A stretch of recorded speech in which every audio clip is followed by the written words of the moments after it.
In this video, I'm going to talk about 10 things that might be keeping people from going tiny, and that includes you.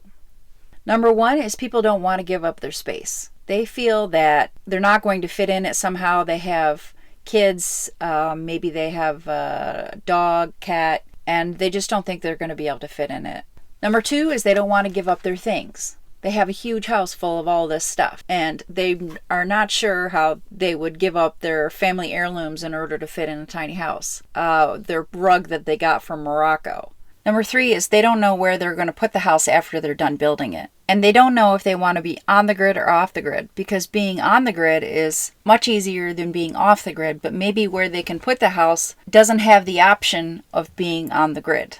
Number four is they don't know where to build the house. They don't know where they're actually going to build it. Sometimes it's difficult to find land in order to build a house or a place that it could be undercover. I know that I went through that when I was building my tiny house. It rained a lot when I built my tiny house, so much so that the inside of the wood started to mold before I even got the roof on. Number five is they don't want to take the leap to buy a trailer. That is the biggest cost expense when building a tiny house on wheels, and that is the biggest chunk of money you're going to have to come up with. You'll have to get a loan for it if you don't have the cash for it, and most people don't want to take that leap because they know that they're in it then, and they're going to have to build the tiny house. If you think you could surpass these things, comment below and tell me how. Tell me what kind of things you might get caught up on too. Number six is they don't know how to build one. They don't know the first thing in building a house. Swinging a hammer, owning tools. So that is a very big learning curve for someone that's never done anything like that or had any building experience whatsoever.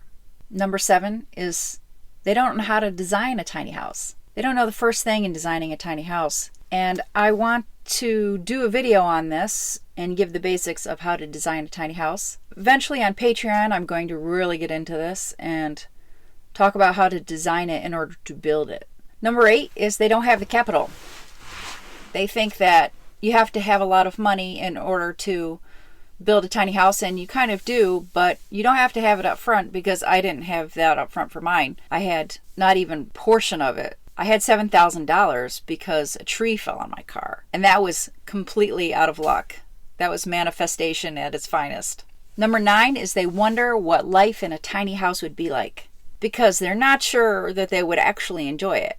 They're not sure that they would be able to fit in the tiny house and how comfortable they would be living in one. And number 10 is they think that they might be stuck in a tiny house once they get in it, and they have no way out. So I would say, if you're going to be in a tiny house, do it with the idea of it being an experiment.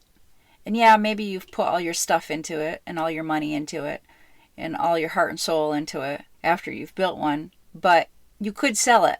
So don't worry about that one at all. So there you have it. There are 10 things that might be stopping people from going tiny. If you like this video, please comment, like, and subscribe, and hit the bell for new notifications.